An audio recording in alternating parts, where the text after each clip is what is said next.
ፕሮፌሰር አስመሮም ለገሰ ወደ ኦሮሚያ ሚዲያ ኔትወርክ እንኳን በሰላም መጡ። ስለዚህ ስለጋበዛችሁኝ። እንግዲህ እኔ ብዙውን ጊዜ በአማርኛ ኢንተርቪው አድርጌ አላውቅም። የቦረና ልጅ ነኝ። ስናገር አንዳንዴ ይሄ የአማርኛ አንቱ እርሶ አንተ ይምታታብኛል እና አያስፈልግም። ከተሳሳትኩኝ ይቅርታ ያርጉልኝ። አንተ በቦረና የለም። ስለዚህ አንተ ነው ምን ባላ በቦረና የለም። ስለገዳ ሲያጣ አንቱ የሚባል ቋንቋ የለም በቦረና የለም አይደለ? ጎፍታ የሚባል ቋንቋ የለም። የሸዋ ሰው ሲመጣ ምን ይሉታል መሰለ? ወር ጎፍታ ቆጦሃኒ ጎፍታ እኮ የሚሉት እነሱ ናቸው እንጂ እኛ እንለው ነበር። ቦረና የለም። ቦረና የለም። ሁሉም ሰው እኩል ነው በገዳ ስርዓት። ሁሉም እኩል። ስለዚህ ሁሉም ሰው አንተ አንቺ ነው። አንተ ነው። ጃን ሆይ ሲሄዱ አንተ ነው ያሏቸው አይደለም? ሌላ ቋንቋ የለም። መልካም። እና እሱ እንዴት ረዳልኝ ነው የሚፈልገው። አንቱ የለም ስለተባለ በነጻነት ነው። ልክ ነው።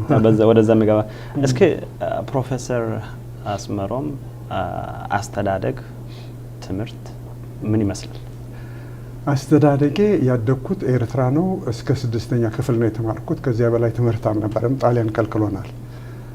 6ኛ እንደጨረስኩ በግድ እኛ ክርስቲያኖቹ ወደ ኢትዮጵያ ነው ሄድነው። እስላሙ ወደ ሱዳን፣ ወደ ግብጽ፣ ወደ ቤይሩት ነው የሚሄዱት። በዚህ ምክንያት አዲስ አበባ ሄጄ ተማርኩ። ትምህርቴን ሃይ ስኩል ገባሁ።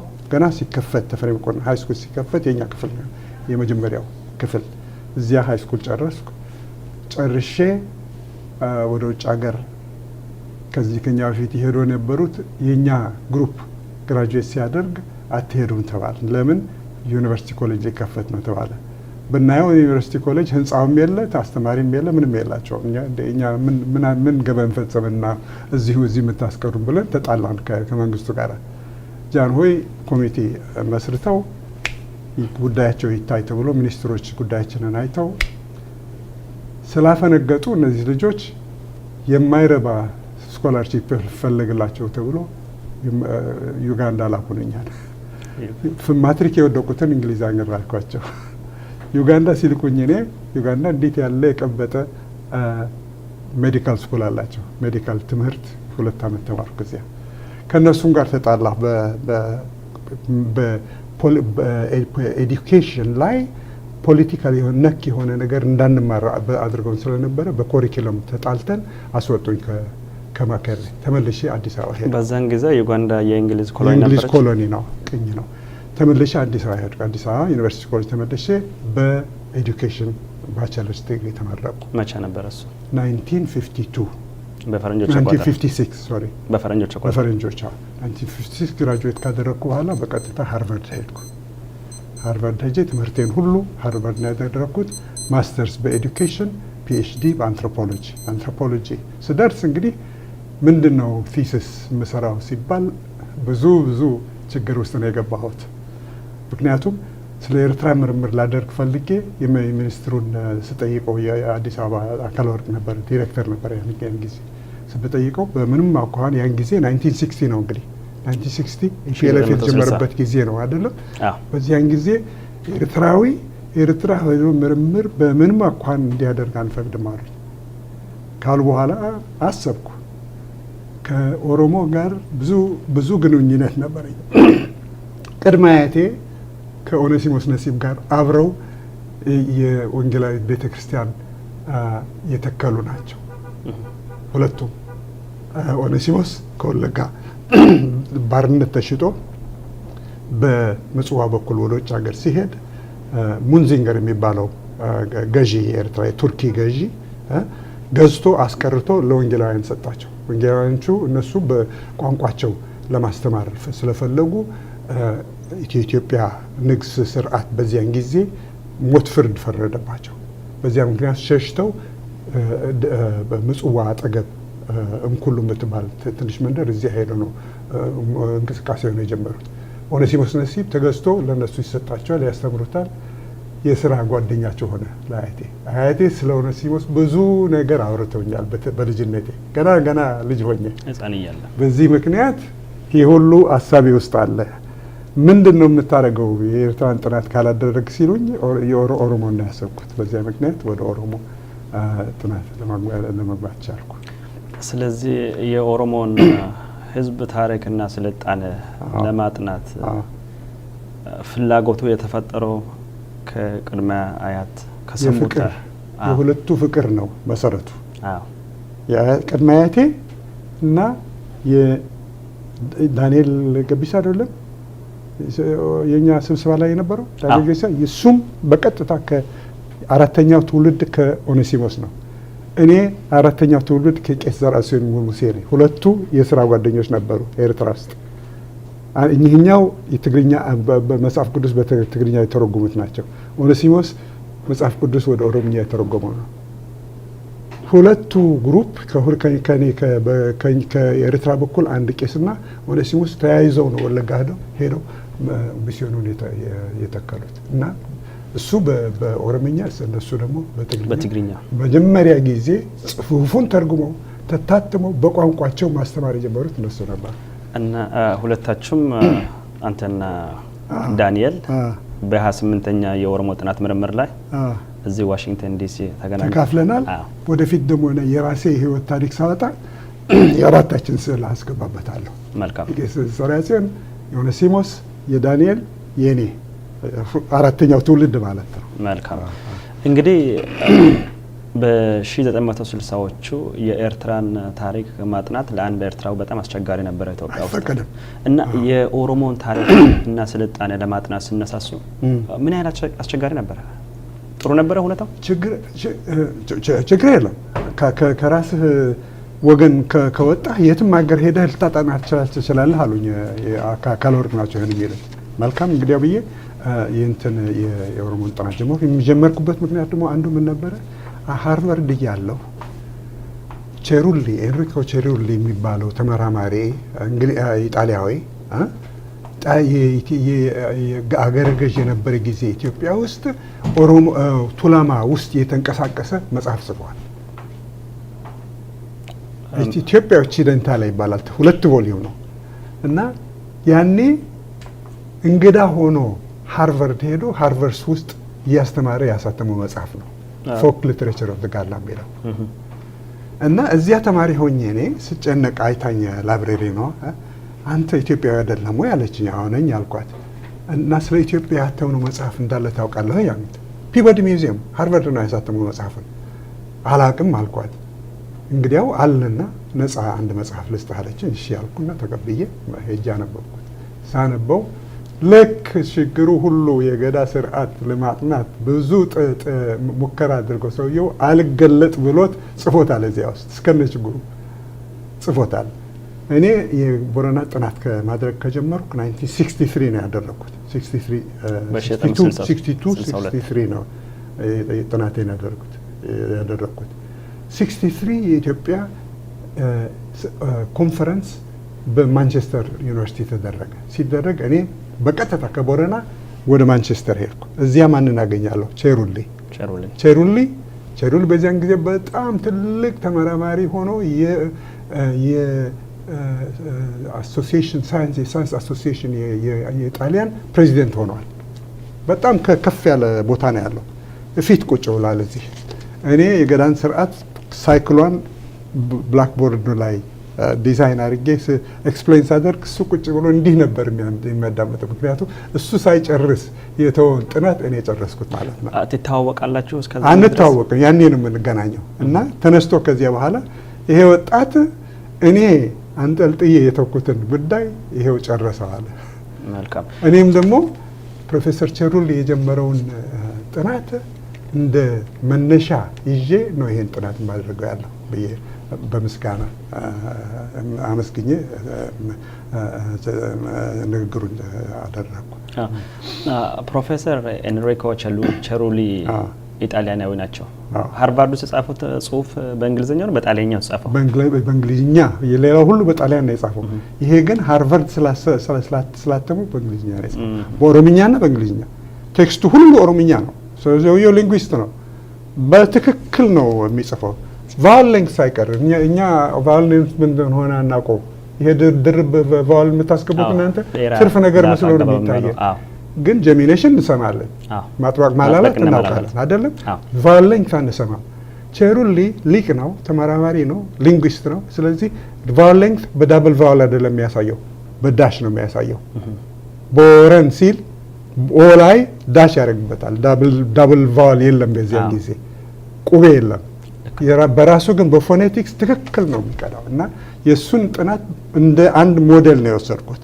የአንድ ህዝብ ታሪክ ባህል ስታጠና ቋንቋቸው ስትመዘግብ በቴፕ ተቀድቶ በትክክል ተመዝግቦ በፎኔቲክስ በትክክል ተተርጉሞ መቅረብ አለበት።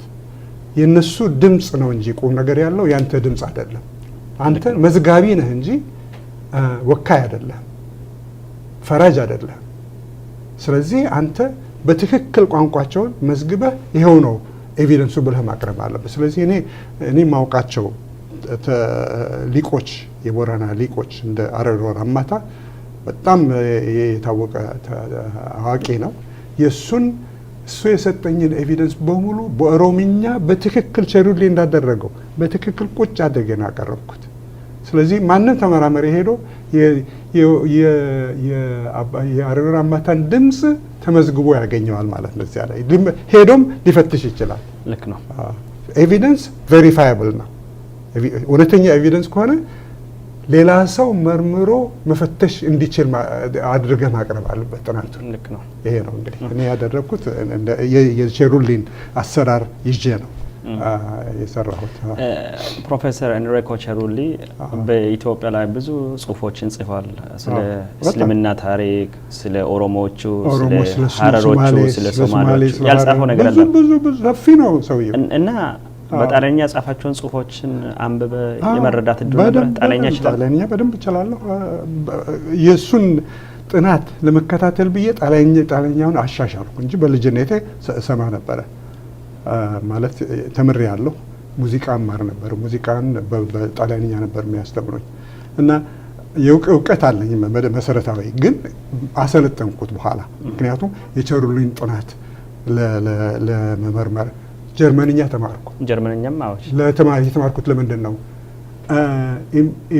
ኢምላንደ ዴስ ጋዳ የሚል ስለ ኮንሶ ገዳ የጻፈ አንድ ተመራማሪ ጀርመን ነበረ። ሁለተኛ ደግሞ አይካ ሀበርላንድ ፕሮፌሰር ስለ ቦረና ትልቅ መጽሐፍ ምርምሩ እያደረጉ መጽሐፉን አሳተመ።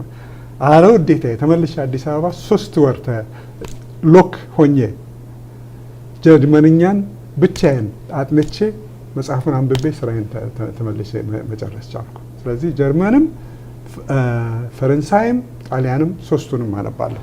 ፈረንሳይኛስ ደግሞ እንደነበረ? ፈረንሳይኛ ደግሞ አስተማሪዎች ዩኒቨርሲቲ ኮሌጅ ካናዲያን ጄዝዊት ነበሩ። ፍሬንች ካናዲያን ፈረንሳይኛና እንግሊዝኛ እኩል ነው ያስተማሩ። ምክንያቱም እኛ ከኛ በፊት እኮ ፈረንሳይ ነበረ የኢትዮጵያ ቋንቋ። ተማሪ ከኛ በፊት የተማረው ዋናው ቋንቋቸው ፈረንሳይኛ ነበረ። በእኛ ነው የተጀመረው እንግሊዝኛ። ከኛ በፊትም ነበሩ አንድ ግሩፕ እነ ዘውዴ ገብረስላሴ ደጃዝማች፣ እነ ሚካኤል እምሩ የነበሩት ግሩፕ ከኛ በፊት ናቸው። እነሱ ሁሉ በእንግሊዝኛ ነው የተማሩት። ከዚያ በፊት የነበረው ግን ፈረንሳይ ነው የሚያውቁ። እነ አካለወርቅ አክሊሉ ሀብተወልድ ልም ያለ ፈረንሳይ አዋቂዎች ናቸው አይደለም። ስለዚህ እኛ ምን ሆነ? ፈረንሳይኛና እንግሊዝኛ በሙሉ ተማርን እና የትምህርት ጓደኞቼ እና አክሊሉ ሀብቴ በደንብ ነው ፈረንሳይኛ የሚናገሩት። ዲፕሎማቶች ናቸው። ውጭ ሀገር ሲሄዱ በእንግሊዝኛ በፈረንሳይኛ እኩል ያውቃሉ። እኔም እንደዚያው ነኝ፣ ሁለቱንም አውቃለሁ። ጣሊያኖች ከሀገር ወጥተው እንግሊዞች ከመጡ በኋላና አሜሪካኖችም ተከትሎ ከመጡ በ50ዎቹ በ60ዎቹ ነው ወደ እንግሊዝኛ ተቀየረው እንጂ ከዛ ፈረንሳይኛ ነበር። ከኛ በፊት የነበሩት ግራጁዌት ከኛ በፊት አጼ ሚኒሊክ እንኳን በእንግሊዝኛ ነው ዳግማዊ ሚኒሊክ በእንግሊዝኛ ነበር ይሆናል። በፈረንሳይኛ ነበር በዛን ጊዜ የነበሩት ፈረንሳዮች ሳይሆን አይቀርም እንደሚመስለኝ። አዲሱ ከስደት አልፍሬድ ኤልግ ምናምን ሁሉ ጃንሆይ ከስደት ሲመለሱ አይ ቲንክ በዚያን ጊዜ ነው እንግሊዝኛ በደንብ ትምህርት ቤት ውስጥ የገባው። ሲሆንም ያኔ በግድ ፈረንሳይኛ እንድንማር አደረጉን። ስቲል ጃንሆይ ራሳቸው ፈረንሳይኛ ነው የሚያውቁት። ሚኒስትሮቹ እነ አክሊሉ ሀብተወልድ በፈረንሳይኛ ነው የሚናገሩት። አይደለም። ግን በዚያን ጊዜ ቢሆንም እነ ኤፍሬም ተወልደ መድህን ኤርትራዊው ጃንሆይ ስደት ጣሊያን ጀኒቫ ሄደው ሲከሷቸው ጣሊያኖችን 2 ኤርትራውያን ይዘው ነው የሄዱት። አንዱ ቢትወደድ ኤፍሬም ተወልደ መድህን፣ አንደኛው ቢትወደድ ሎሬንሶ ታዛዝ።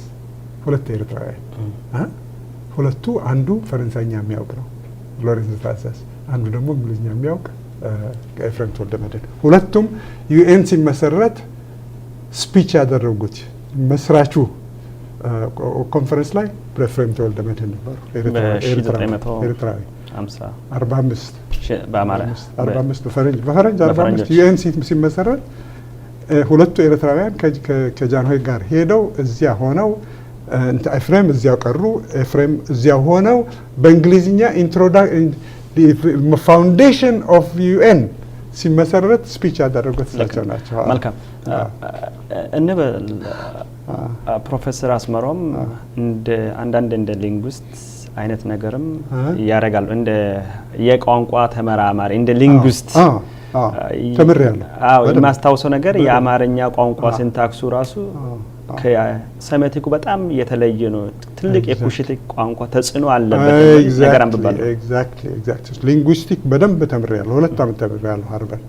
ኢንፋክት መጀመሪያ መማር የፈለኩት ሊንጉስቲክስ ነበረ፣ ግን የኢትዮጵያ ሊንጉስቲክ ሴሜቲክ ሊንጉስቲክ አዋቂ ስላልነበረ ሃርቫርድ ውስጥ ወደ አንትሮፖሎጂ የቀየርኩት በዚያ ምክንያት ነው።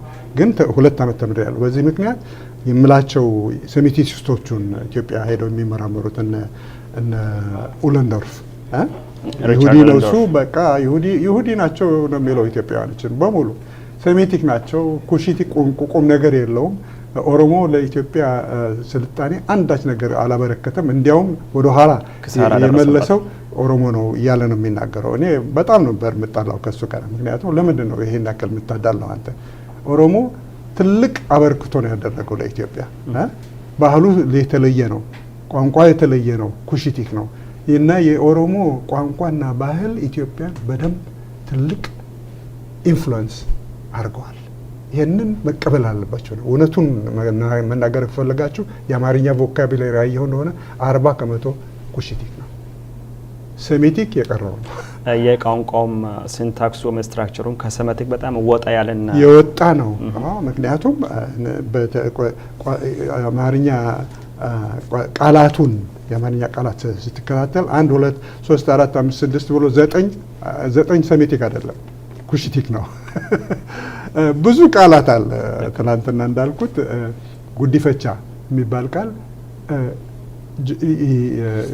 ህግ የኢትዮጵያ ህግ ሲደነገግ ሲቪል ኮድ በቋንቋው ኦሮምኛ ነው የገለጹት። ምክንያቱም ኮንሴፕቱ በአማርኛ ስለሌለ በኦሮምኛ ነው የጻፉት። ጉዲፈቻ፣ አንጋፋ፣ ሀንጡራ የሚሉት ሀንጡራ ማለት ነው። ብዙ ኮንሴፕት አለ። መሰረታዊ የሆነ ኮንሴፕት ጭፍራ ማለት ነው ኦሮምኛ ነው። ወታደር ስርዓት እና ብዙ ነገር ከኦሮሞ የተወረሰ አለ። ግን ኦሮሞ ከምኒልክ በኋላ ከምኒልክ በፊት ሌላ ነበር ሁኔታው። ከምኒልክ በኋላ ኦሮሞን ማሳነስ፣ ኦሮሞን ሚኒማይዝ ማድረግ የተነሳው ባህል አለ። አጻጻፈ ሁሉ እንደዚያ ነበረ። እኔ ስራዬን ስጀምር አንዱ እንደ ትልቅ እንቅፋት ሆኖ የገጠመኝ ምንድን ነው? የኢትዮጵያ ታሪክ አንበህ ስለ ኦሮሞ ባህል ስርዓት መገንዘብ አትችልም። ምክንያቱም ኢትዮጵያ ኦሮሞ ሲመጣ ምንድን ነው የሚሉት? እነ መስፍን ወልደ ማርያም እነ ኤድዋርድ ወለዶ እንደ ጎርፍ ነው የመጣው። ልክ ነው። ወደዛ እንገባበታለን። ልክ ነው። ወደ ቋንቋው ነገር ስናወራ እስኪ ቋንቋው እሺ፣ ፕሮፌሰር አስመሮም ኦሮምኛን መጽሐፍ በደንብ እችላለሁ፣ መናገር እችላለሁ። መናገር አልችልም ግን በደንብ እሰማለሁ። መልካም። ማደርገው ምንድነው እኔ ኢምፖርታንት ኢንተርቪው ሳደርግ በቴፕ ቀዳለሁ። በቴፕ ቀድቼ አሲስታንስ የኔ ቁጭ ብለን ሌሊት ቁጭ ብለን እንተረጉማለን። ኦሮምኛው አለ እዚህ፣ እንግሊዝኛው አለ ለኔ። ግን የሆነው ምንድነው ትላንትና ከቦረና የመጡት ሴቷ የተናገሩት የቦረና ሴት ናቸው። የእሳቸውን በሙሉ ሰማሁት፣ ገባኝ።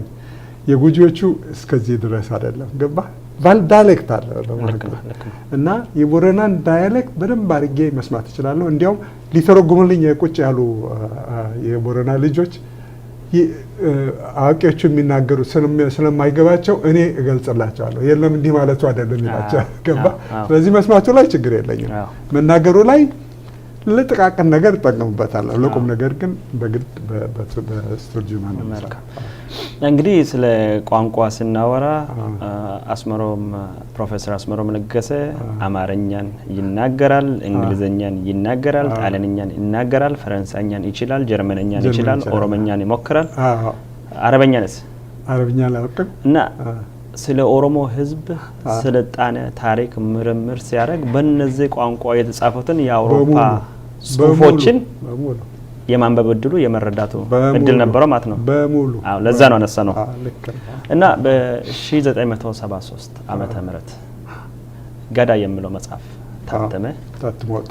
ወዲያው ፒኤችዲ ጽፌ ሲጨርስ በአመቱ ታትሞ ወጣ መጽሐፍ። በጣም የተለመደ አይደለም። አመታት ነው የሚጠብቁት እስኪወጣላቸው መጽሐፉ። ኤዲት ሆኖ ሰው አንብቦት ምን ነው ተብሎ ብዙ ችግር አለ። የኔ 7 አመት ነው የፈጀብኝ መጽሐፉን ስጽፍ። ስጨርሰው ልክ ወደ ፕሪንቲንግ ፕሬስ ሄደው ያላንዳች ሀተታ። ምክንያቱም ብዙ ጥረት አድርጌበት የተሟላ ጥናት ስለሆነ መጀመሪያ ዩኒቨርሲቲ ኦፍ ሺካጎ አቀረብኩት። የኔ ፖስትስክሪፕት አን ኤሴ ኢን ፕሮቴስታንት አንትሮፖሎጂ የሚባል ትልቅ ነቀፌታ የአንትሮፖሎጂ ኮሎኒያል አስተሳሰብ ያለው ዲሲፕሊን ነው ብዬ ስለነቀፍኩ እሷን ቻፕተር አውጣለኝ የዩኒቨርሲቲ ኦፍ ሺካጎ ፐብሊሸር። አላወጣም አልኩት። ሌቪን በጣም ተቆጣ፣ ክሪቲሳይዝ አደረጋቸው። ይሄ ሰው የመጀመሪያ ጊዜ አፍሪካን አንትሮፖሎጂስት ዶናልድ ሌቪን ያደረገ ስለሆነ እናንተ ይሄን ባለመታ ስላሳተማችሁ እናንተ የምትጎዱት እናንተ ናችሁ ብሎ ነቀፌታ አቀረበላቸው። ይሄን ስላለ እኔ እሱ የጻፈውንና መጽሐፉን ይዤ ወደ ኮመርሻል ፐብሊሸርስ ሄድኩ። ወደ ትልቅ ፕሪንቲንግ ፕሬስ ሄድኩና ኮሊየርስ እንግሊዝ ሀገር ማክሚላን አሜሪካ ነገር ሳሳያቸው በሌቪን ያለውን የቁጣ አነጋገርና መጽሐፉን ሲሰጣቸው ይቺ መጽሐፍ ሰው የምታፋጅ ስለሆነች ትሸጣለች ብለው አሳተሟል። ያለ ሪቪው ዝም ብለው አሳተሙ። እውነትም እንዳሉት ብዙ ዲቤት ነው የተነሳው ከመጽሐፌ ከወጣ በኋላ። ብዙ ዲቤት አውሮፓ ውስጥ ብዙ ሰው ያነበበው ኦሮሞን፣ ቦረናን ስማቸው ማን እንደሆነ የማያውቅ ህዝብ 3 አፕሮችስ ብዬ ስላልኩት 3 አፕሮችስ እንዴት አድርጎ ነው አንድ አፍሪካዊ የጻፈው ብለው ትምህርት ላይ እንደ ቴክስት ቡክ ይጠቀሙበት ነበር። እንግዲህ ይሄ መጽሐፍ ሲጻፍ ብዙውን ጊዜ አንትሮፖሎጂስቶች ከአንድ አቅጣጫ ነው ወይም ከአንድ ጎን ነው የሚጽፉት። ይሄ በጣም ሙሉ የሆነ ኮምፕሬሄንሲቭ የሆነ ሁለንተናዊ የሆነ የሶስት ጥናታዊ ምርምር ስልቶችን ያካትታል ይባላል። እና 3 approach to the studies of African society እነዚህ ሶስቱ ስልቶች ምንድናቸው? ይሄ ትልቅ ጥያቄ ነው። እኔ በብዙ ጥረት ያደረኩት ነገር ነው። የሚበልጠው አንትሮፖሎጂ ሲሰራ ባንዷ ኢንተሌክቹዋል ትራዲሽን ሰልጥኖ በሷ ነው ጽሁፉን የሚጽፍ። ሶስቱን የማጠቃለል ተደርጎም አያውቅም። ፕሮፌሰር ኤድመንድ ሊች መጽሐፌን አንቦ ይሄ ጽሁፍ እንደዚህ አድርጎ የሶስት ኢንተሌክቹዋል ትራዲሽን የሚያጠቃልል መጀመሪያ ዛሬ ነው የማየው ያለህ ብሎ ጽፎልኝ ነበረ። ረጅም ትንተና ነው የሰጠኝ። እና ሶስቱ ምንድናቸው? አንዱ በአሜሪካ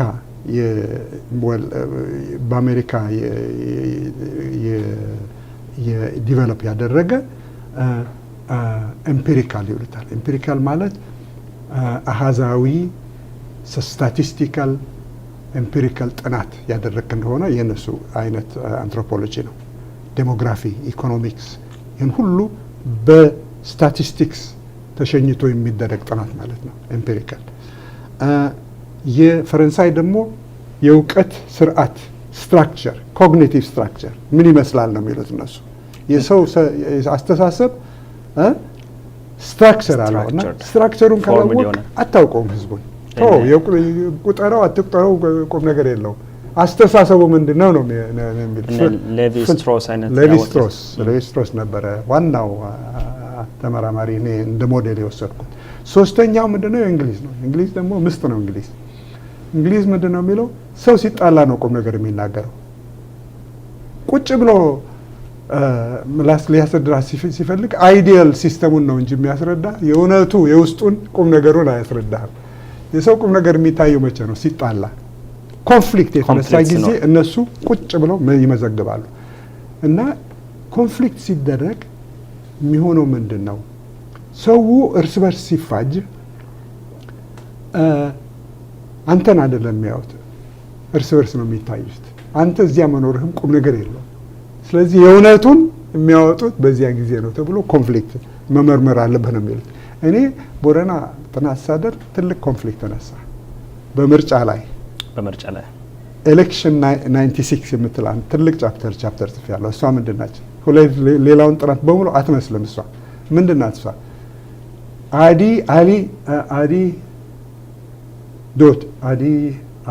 ማን ነው እባክህ ስሙን ረሳሁት። አዲዲዳ የሚባል አዱላ ለምርጫ ሲቀርብ ሰው በጣም ይጠላዋል። ምክንያቱም የቦረናን አዳ ያፈርሳል። ቀናተኛ ነው። ሰውን አያከብርም። አባገዳው ከገዢው ስርዓት ጋር ተጣልቶ ታስሮ ሰው ሁሉ ሲረዳው እሱ አልረዳም አለ። በዚህ ምክንያት ብዙ ሰው ይጠላዋል እና ልጁ እንዲመረጥ አልፈለጉም። እሱ ግን ኃይለኛ ነው፣ ሀብት አለው። ወረቃሉን በደንብ አድርጎ ይዟቸዋል። ስለዚህ ህዝቡ አልፈልግም እያለ ወረቃሉ እንፈልጋለን እያሉ ተፋጁ። በጣም ትልቅ ፍጅት ነው የተደረገው። በኋላ ሀሪያ የሚባለው የሰራዊት ስርዓት ነው፣ ጭብራ ማለት ነው። የሀሪያው መሪዎች ወረቃሉን ፕሮቴክት የሚያደርጉት እነሱ ናቸው።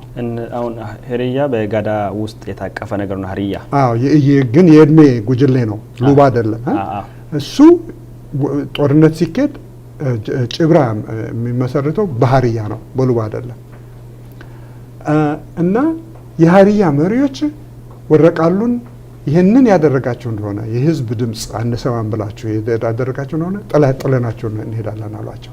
ከጥላቸው ከሄዱ ወረቃሉ ብረት አይይዙ ራሳቸው እንዲፌድ ያደርጉ። በጣም ትልቅ አደጋ ላይ ነው የሚወድቁት ጥሏቸው ይሄዱ። ምክንያቱም ቦዲጋርድ ናቸው እነዚህ ሰዎች። ጥለን እንሄዳለን አሏቸው። ፈርተው እነሱም ያደርጋሉ።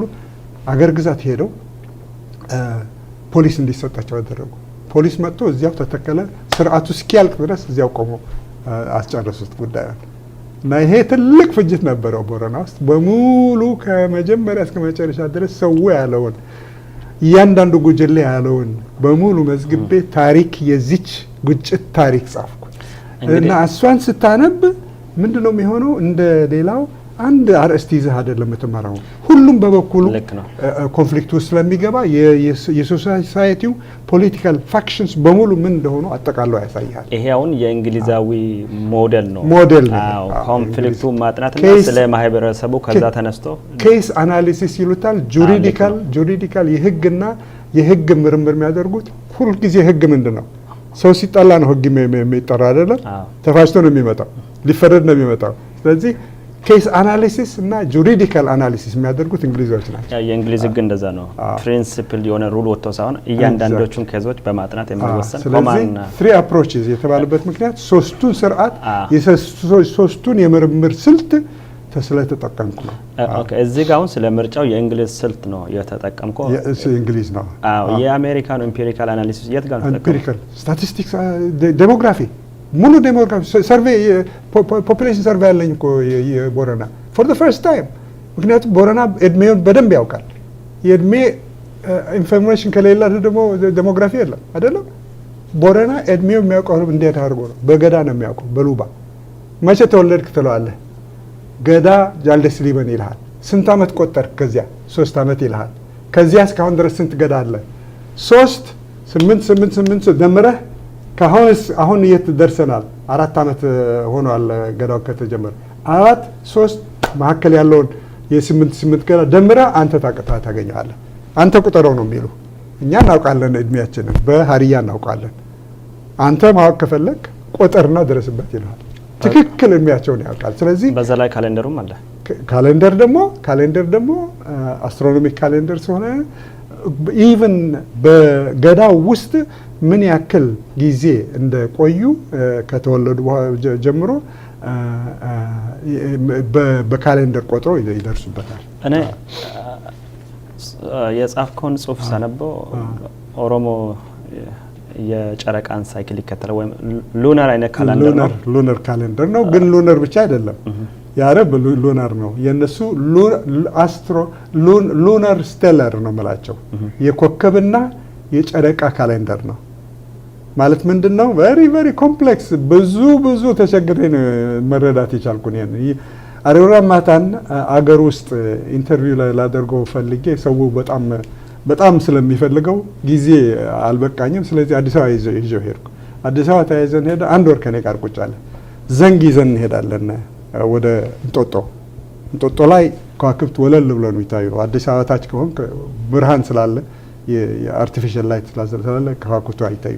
እዚያ ወጥተን አሬሮና እኔ አንድ ዘንግ ይዘን ቀጥ ያለ ዘንግ፣ እሱ በአንድ አይን፣ እሱ በግራ አይኑ፣ እኔ በቀኝ አይኔ እያየን ከዋክብት የሚላቸውን የት እንደሆኑ እንደዚህ አድርጎ ነው ያስረዳኝ።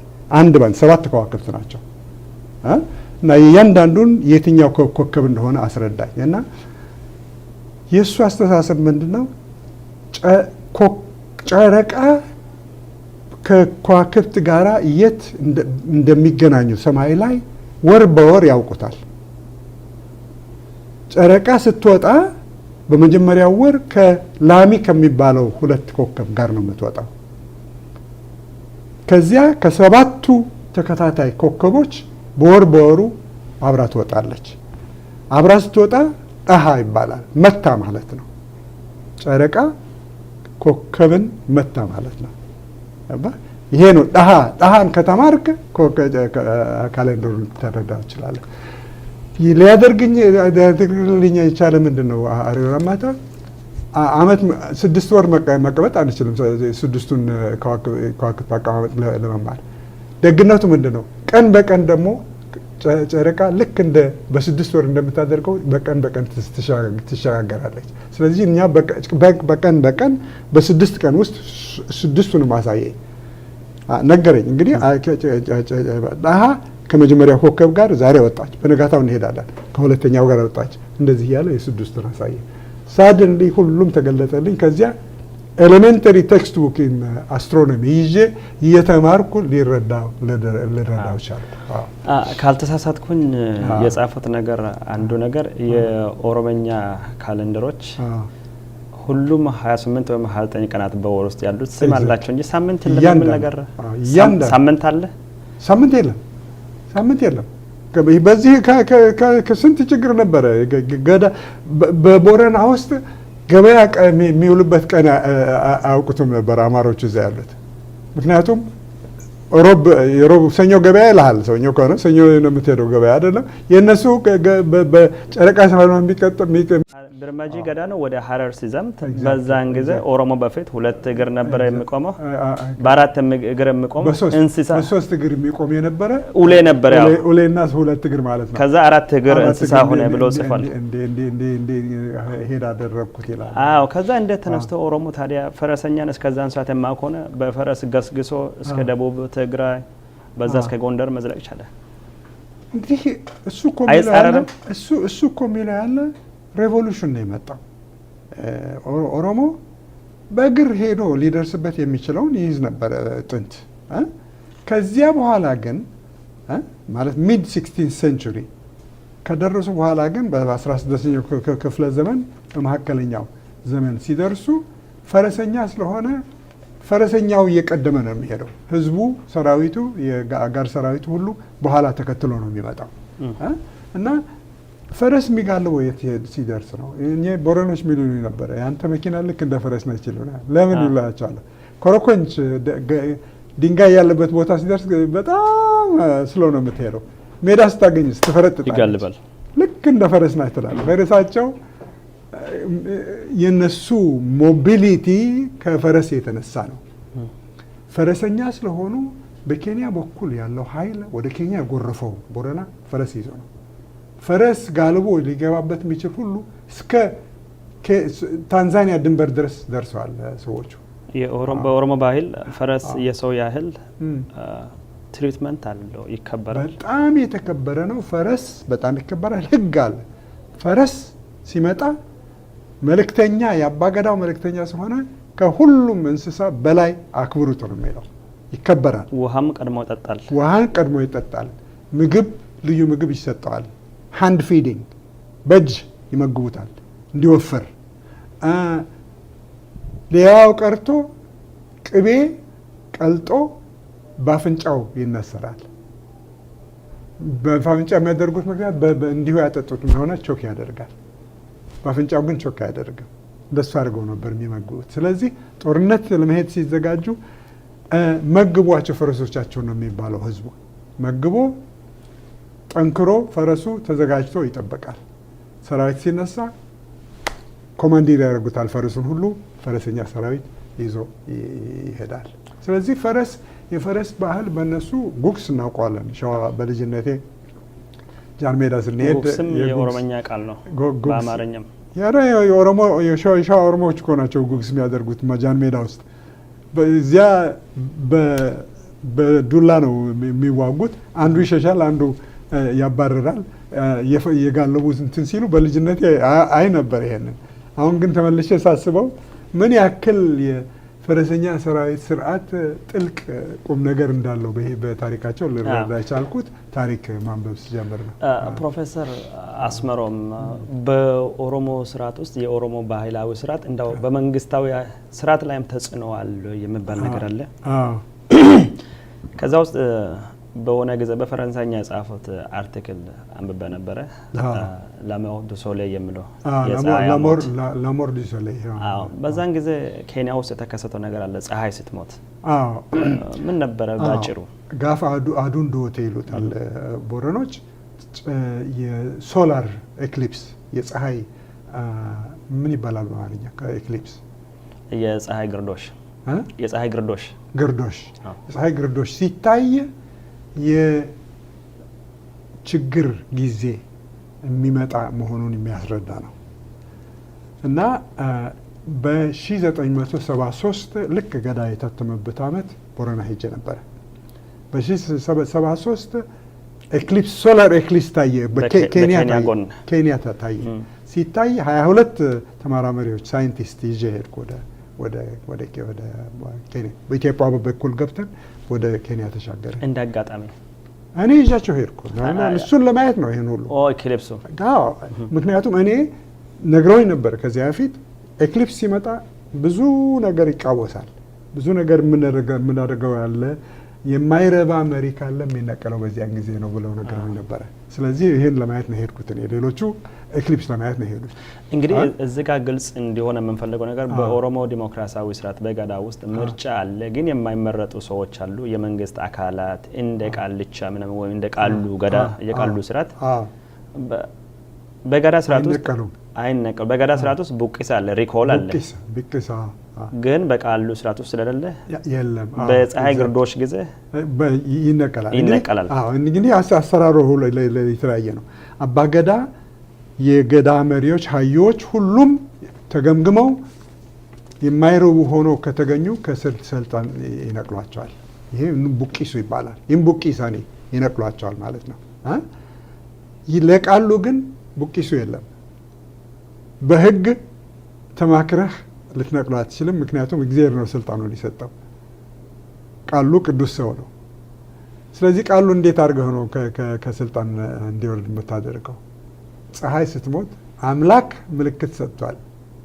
በዚያን ጊዜ አይረባም ከተባለ ሰውየው ከስልጣን ሊወርድ ይችላል። እንደው መንፈሳዊ አባትም የማይመረጠው በዛ ጊዜ ይነሳል እና በዚያን ጊዜ ይሄን ለማየት ነው የሄድኩት። እንግዲህ ምን እንደሚሆን ለማየት ነው። እዚያ ስደርስ መጀመሪያ ሰዎቹ እንዴ እናንተ ፀሐይ ትሞታለች ብላችሁ እንዴት አውቃችሁ ነው እዚህ የመጣችሁ? እናንተ ነው ችግሩን የምትፈጥሩት ያላችሁ አሉት ሰዎች። የለም ሳይንቲስቶች ተመራምረው ያውቁታል ብለን በዚያ ግን ኛፓ ነው ያሉን እኛን። ደግሞ ኬንያ ደግሞ ምን ይሏቸዋል? ፀሐይ ስትሞት በአይን ያያችሁ እንደሆነ you'll go blind አይን ይጠፋል ብሎ አይነ ስውር ትሆናለህ የሚል ማስረጃ ስለሰጣቸው እነሱ ምን ማለት ጀመሩ? አሃ ያልነው ነገር መጣ፣ ፀሐይ ስትሞት አይን ይጠፋል። አገናኙት። ስላየህ አይደለም ነው አይን ይጠፋል። ከዚያ በላይ ምን አሉ? የነገሩን ምንድነው? ባለስልጣን የማይረባ ከሆነ ያኔ ይነቀላል አሉ። እንግዲህ ፀሐይ ሞተች። ስትሞት እንግዲህ ከብት ሁሉ ገባ መንጋ ውስጥ። ሰው ሁሉ በየቤታቸው ገቡ፣ ዘጉ፣ ቁጭ ብለው ይጸልያሉ። እንትኑ ሲሆን እስኪያልፍ ድረስ ኤክሊፕሱ እስኪያልፍ ድረስ እኛ ደጅ ሆነን እንመለከታለን። በኋላ አለፈ ኤክሊፕሱ ጊዜ አልፏል። ፀሐይ ያፈይቴ አዱን ያፈይቴ ስንላቸው ፈይቴ ዴቪቴ ስንላቸው አላመኑም። እነሱ ሲወጡ ምን ያደርጋሉ? ራሳቸውን በጨርቅ ሸፍነው እንደዚህ ይወጣሉ፣ አይናቸው እንዳይጠፋ እና ቀስ ያላሉ መሬቱን በጥንቃቄ። መጨረሻ ላይ አዩ፣ ዳነች፣ ሁሉም ይውጣ ተባለ፣ ወጣ ሁሉም። ከዚያ እንግዲህ ጠበቅን፣ አሁን ምን ይመጣል ብለን። አሁን ክርክር ይነሳል በሀገሩ በቦረና መካከል ዲቤት ይጀመራል። እንትኖቹ ሽማግሌዎቹ ተሰብስበው ምን ይሻላል ብለው ምክር አድርገው አንዱ ቃሉ የከረዩ ቃሉ ብዙ ጉድለት ነበረው። መጠጥ ያስገባሉ፣ ኦላ ቃሉ ይሰክራሉ። በዚህ ምክንያት ብዙ ይነቀፉ ነበረ። ኦዲቱ እንደሱ ያደርጉ፣ አንጋፋው ማንጣው ግን ያደርጋል። በዚህ ምክንያት ምናልባት ይነቀል ይሆናል የሚል ፍራቻ ነበረ።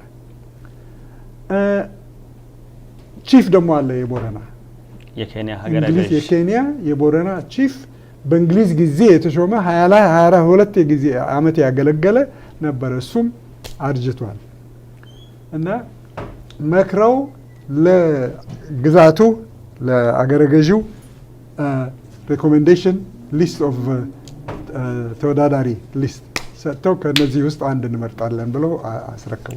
ዊዚን ዋን ዊክ በሳምንት ውስጥ ነው ይሄን የሚያደርጉት ያለ። በኋላ ገለበጡ ሰውየውን፣ አዲስ ተመርጦ ገባ። በኋላ መልሼ ያላችሁኝ ነገር እኮ ደረሰ አልኳቸው። ምን አሉ? ጨረቃ ፀሐይ ስለሞተት ሰውየውን ነቃ። አይ እንዲህ አይደለም፣ እሱ አይደለም እንዴ ምን አደረገ ሰውየው? ሸምግሎ ነው እንጂ በሱ ምክንያት አይደለም ብለው አሉ አይደለም። ግን የሆነው ምንድነው? ሰውየውን ስም ለማጥፋት እንዳይሆንባቸው የለም ሸምግሎ አስወጣናል እንጂ ፀሐይ ስለሞታለች። ስለዚህ ኮምፕሌክስ ነው አስተሳሰባቸው። ግን ተመልሼ ኢትዮጵያ ሲሄድ ኦላ ቃሉ ሄድኩ፣ የከረዩ ቃሉ ሲሄድ እዚያ ትልቅ ፍጅት ተነስቶ ነበረ። ይሂድ አልተነቀለም፣ እሱ ይነቀል ብለው ተከራከሩ። እንግዲህ መቻየን አዱ ስትሞት አልታየም፣ ቦረና አልታየም፣ ኬንያ ነው የታየው። ኬንያ ታየ ብላችሁ እንዴት ብለው ተከራከሩ። እነዚያ አሸነፉ፣ ደጋፊዎቹ አሸነፉ። ልክ ነው ፕሮፌሰር አስመሮም። ይሄ ዲሞክራሲያዊ ስርዓት ኢቨን መንፈሳዊ አባቶችን መቀየር የሚችሉበት ስርዓት ለምንድን ነው በኢትዮጵያ ደረጃ ማግኘት የነበረበትን እውቅና ያላገኘው? ምንድን ነው ምን ያላገኘው? ማግኘት የነበረበት እውቅና ገዳ እንደ ስርዓት እንደ ኢትዮጵያ ሊታወቅ ያልቻለበት ችግሩ ምንድን ነው? እሱ ቀላል ነው። ቦረና ውስጥ ያሉት ባለስልጣኖች ስርዓቱን አውቀው ስም ሰጥተውታል። የጎበዝ ግዛት ብለውታል። የጎበዝ ግዛት ብዙ አይረዱትም ነገሩን፣ ግን በመጠኑ ተረድተው እነዚህ ንጉሥ የላቸው ገዢ የላቸው፣ ግን ጎበዝ ስልጣን የሚወጣበት አይነት ስርዓት አላቸው ብሎ ገመገሙት ማለት ነው። እንደኔ እንደ ሌሎች ተመራማሪዎች ገብተው ወይ እንደ አባባህሪ መርምረው ገዳ ስርዓት ይህን ሁሉ ይሰራል የሚል አስተሳሰብ አይደለም። ሲምፕል ነገር ነው፣ ግን በመጠኑ ተረድተዋል ማለት ነው። ተረድቷል። ግን የቀረው ግን ምንድን ነው የሚለው ኦሮሞ ስርዓት የለውም። ገዳ እስከ ጭራሹ ስርዓት መሆኑንም አያውቁም። እኔ የትምህርት ጓደኞቼ አማሮች ምንድን ነው ምሰራ ይሉኛል። የኦሮሞ ስርዓትና ባህል አጠናለሁ እላቸዋለሁ። ኦሮሞ ምን ስርዓትና ባህል አለው ይሉኛል። የተማሩ ሰዎች ናቸው። አስተሳሰባቸው እኔ የምሰራው ስራ ከንቱ ስራ ነው የሚል አስተያየት ነበራቸው እና በኋላ ተመልሰው ከስንት ዓመት በኋላ መጽሐፉን ሲያነቡ ኦፍኮርስ እንደገና ሊረዱ ይችላሉ። የገዳ ስርዓት በኢትዮጵያ ውስጥ ማግኘት የነበረበትን ሪኮግኒሽን ያህል አግኝቷል? አላገኘም በጭራሽ። ማን ዞር ብሎ ያው እንግዲህ ገዳ ከታተመ በኋላ ኦፍኮርስ መጽሐፌ ከታተመ በኋላ ሪኳየርድ ሪዲንግ ሆነ። ዩኒቨርሲቲ አዲስ አበባ ዩኒቨርሲቲ አንድ ሙሉ ጄኔሬሽን አነበውታል መጽሐፉን። እንግዲህ በዚያን ጊዜ ኦሮሞዎች በጣም ነክቷቸዋል። ዩኒቨርሲቲ የነበሩትን እነ ባይሳ ሌሞ የኔ ተማሪ ነበረ አዲስ አበባ። ስለ ገዳ ብዙ ጽፏል። ብዙ ሰዎች መመራመር ጀምረዋል። ከዚያ በኋላ እስከዚያ ድረስ ግን የሆነው ከዛ በፊት ግን ዲንሳ አባጆብር ነበረ። የአዲስ አበባ ዩኒቨርሲቲ የህግ ተማሪ ዲንሳ አባጆብር ዲንሳ ህግ ነው የተማረው። እሱ አዲስ አበባ ዩኒቨርሲቲ ግሩም የሆነ መጽሐፍ ነው የጻፈው በዚያን ጊዜ። ብዙ ሰው በበኩሉ እየተመራመረ የገዳ ስርዓት ስልጣን ነው። እኔ አዲስ አበባ ዩኒቨርሲቲ ተመልሼ ጃንሆይ ግቢ ለዩኒቨርሲቲ ከሰጡት በኋላ የመጀመሪያ ንግግር ያደረግኩ ራስ መኮንን ሆል ያደረግኩ እኔ ነኝ። እዚያ ንግግር ላይ ስለ ገዳ ነው የተናገርኩት for the first time በስንት ዓመተ ምህረት 1961 ገና አስተማሪ እያለሁ እዚያ ገና ፕሪሊሚናሪ ጥናት ማድረግ ጀምሬያለሁ። ስለዚህ ኮምፓራቲቭ አናሊሲስ አድርጌ ነው የሄድኩት። ሲሄድ ሞስትሊ ቱለማን ታሪክ ባህል አጥንቼ ነው የሄድኩት። ስለዚህ ፕሬዘንቴሽን ሰጠው። 500 የሚያህል ሰው ነው እዛ የመጣው። ይህ ሁሉ ህዝብ መጀመሪያ የሚሰማ ያለ ስለ ቦረና ስርዓት ያኔ ነበረ እና ከዚያ ውስጥ አንዳንዱ መጥቶ ምን ይለኛል፣ ይሄ ሁሉ ከፍ ከየት የመጣ ነው ይለኛል። እንዴ ሰማይ እኮ ሰቀልካቸው ኦሮሞዎች፣ ምንድን ነው ይሄ ሁሉ ይለኛል። ደግሞ አንተ ኤርትራዊ ለምንድን ነው ይህን ሁሉ የምትጽፈው? ሰው ለማጣላት ነው? ይሄ ነበር አስተሳሰባቸው። ዲፌንሲቭ ነው እንጂ ተረድተው እንዲህ ያለ ቁም ነገር አለ በሀገራችን እና ሀብት ነው ብሎ የሚገምት አልነበረም። በቅርቡ የሞረሽ ወገነ የአማራ ድርጅት መስራች ነኝ የሚል ግለሰብ አቶ ተክለ ይሻ የሚባለው የኦሮሞ ህዝብ እኮ ታሪክና ስልጣኔ የለውም፣ አስመሮም ለገሰ የሚባለው ኤርትራዊ ጽፈው ሰጣቸው ገዳ የሚል ልብወለድ ምናምን ብሎ ነበር። ልብወለድ እንደዛ ብሎ ነበረ። ኤግዛክትሊ ይሄ አስተሳሰብ አለ ግን ታሪክ አለ። አባባህሪ የጻፉት እኮ አባባህሪ ኦሮሞን ወደው አይደለም የጻፉት፣ ተጠንቀቁ ለማለት ነው የጻፉት። ስለዚህ እሱን ስታነብ በግድ መገንዘብ አለብህ ምን እንደሆነ። ሁለት ጥያቄዎች ነው የሚቀረኝ ፕሮፌሰር፣ በጣም አጫጭር ጥያቄዎች አጠር አድርጎ እንዲመልሱልኝ ፈልጋለሁ። እኔ ከሚገርሙኝ ነገሮች ሁለት በጣም የምወዳቸው ስኮላሮች አሉ። የመጀመሪያ በጣም የማደንቀው የማከብረው ሰው ፕሮፌሰር አስመሮም ለገሰ ናቸው። በጣም ነው። ሁለተኛ ደግሞ ፖል ባክስተርንም ወዳቸዋለሁ። የጻፉት ነገር ደስ ብሎኛል። በኢንተሌክቹዋል ደረጃ ጥል አለ ግን አት ፐርሰናል ሌቨል እንዴት ነው የእናንተ? አት ፐርሰናል ሌቨል በጣም ሰው የሚወደው ነው። ብዙ አንቃረበም። ምክንያቱም እሱ ያደረገው ከ10 ዓመት ከኔ በፊት ነው ጥናቱን ያደረገው እና እኔ መጽሐፌን ስጽፍ ያልኩት ምንድን ነው የኔ ጥናት ራሱን የቻለ ጥናት ስለሆነ እስካሁን የተጻፈውን ባክስተር የጻፈውን አላነበብኩም። የኔና የሱ ኢንዲፔንደንት ኤቪደንስ እንዲሆን ሳላነብ ጥናቴን ጨርሻለሁ ብያልኩ። በዚህ ተቆጥቷል ሰውየው። ለምንድን ነው ከሱ በፊት ነው ይሄን ጽፌ ሳያነብ ሄደው? በእኔ ላይ መሰረት አድርጎ በዛ ተንተርሶ መጻፍ ነበረበት። በኋላ ሳየው ልክ እንደፈራሁት እንግሊዛዊ ነው።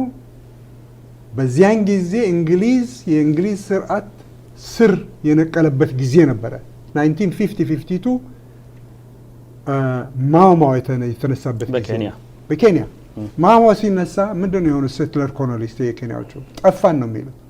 ይሄ ነገር ከተነሳ የኛ ስርዓት ይጠፋል ከሀገር ያባርሩናል የሚል ፍራቻ ስለነበራቸው በሉት ምቱት ነው አስተሳሰባቸው። ባክስተር የቦረና ጥናት ሲያደርግ ሰራዊት የላቸው ፖለቲካ ያላቸው ቡራኬና ጸሎት ብቻ ነው ብሎ ያጻፈው የነሱን አስተሳሰብ የሚደግፍ አስተያየት ነው። ተገናኝታችሁ ተነጋግራችሁ ታውቃላችሁ? ጭራሽ። ኦኬ በጣም በአጭር ሌላ እሱም መጥቶ ኦሳ ውስጥ ይናገራል። እኔ መጥቼና አብረን ግን ቁጭ ብለን አናውቅም። ትጻጻፋላችሁ? ጭራሽ። ኦኬ ሌላ ደግሞ ፕሮፌሰር አስመሮም ወደ ቦረና ሲሄዱ በ50ዎቹ ፕሮፌሰር አስመሮም ለገሰ በ50ዎቹ ወደ ቦረና ሀገር ሲሄዱ መጽሐፋ በ60 በጣም የሚያደንቁ ሰው አባገዳ መዳ ገልማ ነው። አባ መዳ ገልማ ጋር ደግሞ ከጸጋዬ ጋር ሄዶ ጸጋዬም ግጥም ጽፏል። አባገዳ መዳ ገልማ የሚል ጽፏል። አዎ ጽፏል። ያኔ የሆነው ምንድነው እኔና ጸጋዬ ዶክተር አብርሃም ደሞዝ አብረን ወደ ኮንፈረንስ ሄድን ማንቸስተር። ያቅድም ያልኩ ጸጋዬ ከኛ ጋር አለ እዚያን ጊዜ። ባይ ዘ ዌይ ኡለንዶርፍ እዚያ ሪቻርድ ኡለንዶርፍ ያስተናገደን። ኡለንዶርፍ ሶስታችንን አይተው እኔና አብርሃም ደሞዝ ኤርትራውያን ነን። በ1960 የጻፈው አብርሃም እንኳን ኢትዮጵያዊ ነኝ ነው የሚለው። እኔ ኤርትራዊ ነኝ እና ሁለታችንን እነዚህ ሁለቱ ቦታቸው እዚህ ነው፣ ግን አንተ ምን ልታደርግ መጣህ እዚህ አለው ተስፋዬን። በጣም እንትና ጸጋዬ በጣም ተቆጣ። 61 ነበረ። በ60 ደግሞ ሪቻርድ ኡለንዶርፍ ኢትዮጵያ በሚለው መጽሐፋቸው ውስጥ ለኢትዮጵያ ኦሮሞ ያበረከተው ምንም ስልጣን የለም ሸክም ነው የሆነ እሱ ነው። በዚህ ምክንያት ጥላቻ አለ እና ጸጋዬ በጣም ተቆጣ በዚህ ላይ። ግን በእኔና በጸጋዬ መካከል ትልቅ ወዳጅነት ተፈጥሮ እኔ የምጽፈውን ሁሉ እዚያ ተረዳ፣ እዚያ ኮንፈረንስ ላይ ተረዳ። ከዚያ በኋላ ቀጥለህ በምትሄድበት ጊዜ አብሬህ ልሄድ እችላለሁ ያለኝ። በደንብ ተያይዘን ሄድን ቦረና። የተያይዘን ሄደን ነገርኩት ስለ መዳጋልማ። አገናኙኝ ያለ ተጠርቶ መጣ መዳጋልማ። ተገናኙ። በጣም ወደደው። ስለሱ ቅኔ ደረሰ። ከሱ ጋር ስዕል ፎቶግራፍ አነሳኋቸው ሁለቱንም። እኔ የመዳጋልማ ፎቶግራፍ አልነበረኝም ጨርሶ። ያን ጊዜ ነው ያነሳሁት። አይቀርበኝም፣ ምክንያቱም ፖለቲካል አይደለም። ወታደር ነው። በጭራሽ ሊሞገስም አይፈልግም። እና ፎቶግራፍ አንስቻቸው ያለኝ አንድ ፎቶግራፍ የመዳጋልማ ከጸጋዬ ጋር ያነሳሁት ነው። ስለዚህ ወደፊት የሁለቱን አትሜ ያወጣዋለሁ ይሄ ታሪክ ሲጻፍ። ለዚያ ለመጽሐፌ ግን ቆርጬ የመዳጋልማን ብቻ ያወጣሁት ከዚያች ከስዕል ላይ ነው። መጽሐፍ እያተሙ ነው ወደፊት ገና። አሁን በኦሮሞ ላይ 2 መጽሐፍቶችን ደርሰዋል። 2 ደርሻለሁ። 3ኛ አለኝ ደግሞ ተንጠልጥሎ የቀረ ስለ ጋብራና ስለ ቦረና የኬንያ ኢኮሎጂካል አናሊሲስ የሰራሁት አለ። እሱ ያለቀለት ነው። 91 የኤርትራ ነጻ ስትወጣ ርግፍ አድርጌ ጥናቴን ወደ ኤርትራ ገብቼ ልረዳ ነው የሄድኩት። በዚህ ምክንያት እስካሁን ድረስ ቁጭ ብለዋል። ሊታተም የሆነ ጊዜ ይችላል። እሱ 3ኛ መጽሐፍ ከተጻፈ ከጉንተር ሺለ መጽሐፍ ጋር ጥሩ ንጽጽራዊ እንትን ይሆናል። ግን ይሄ ኢኮሎጂካል ነው። ኢኮሎጂካል ቦታኒካል ኖሌጅ የቦረኖች በድርቅ ጊዜ ሰርቫይቭ የሚያደርጉበት ዘዴ ነው ያጠናሁት። በዚያን ጊዜ 1973 የመጣው ድርቅ አለሁ እዚያ፣ 1984 የመጣው ድርቅ አለሁ እዚያ። ሁለቱንም አጥንቻለሁ። ገባ። ስለዚህ እሱ ከሌላው ጥናቴ ጋር የማይገናኝ ሜዲካል ሄልት ቤስድ ዴሞግራፊክ ጥናት ነው። አንትሮፖሎጂካዊ ነው። አንትሮፖሎጂካል ነው። ፎከሱ ስለ ኢኮሎጂ ነው። ኢኮሎጂ ማለት የአውሬ፣ የፎረስት፣ የአካባቢ፣ የከብት፣ የህዝብ፣ የሁሉም የሚያጠቃልል ጥናት እዚህ ሁሉ አጠቃሎ የሚያጠና እና ቦረናዎች ደግሞ ቦረናና ጋብራ ስለ አታክልት ያላቸው እውቀት ጥልቅ የሆነ እውቀት እዚያ ተመዝግቧል። እሱም ስትራክቸራል አናሊሲስ ነው፣ ኮግኒቲቭ ነው። እስኪ መዳጋልማ የምለውን የጸጋዬን ስንኞች አንዳንድ ያስታውሳሉ? አላስታውስም። ታውቀዋለህ አንተ አይደል? መዳጋልማን አውቃለሁ ነው። ፕሮፌሰር አስመሮም ለገሰ በኦሮሚያ ሚዲያ ኔትወርክ ስምና በዚህ ፕሮግራም ተመልካቾች ስም እጅግ አመሰግናለሁ። እኔም አመሰግናለሁ። በጣም ደስ ይላል። ሌላ ጊዜ ደግሞ በስፋት ተገናኝተን ሰፋ አድርገን እንጫወታለን፣ እናወራለን። ለዛሬው በዚህ ይብቃን። በእንግሊዝኛ እናደርጋለን። በእንግሊዝኛ እናደርጋለን። ኤክሰለንት ታንክ ዩ። የአማርኛው ምንም አልከፋም። አይከፋም። ጥሩ ነው። እሺ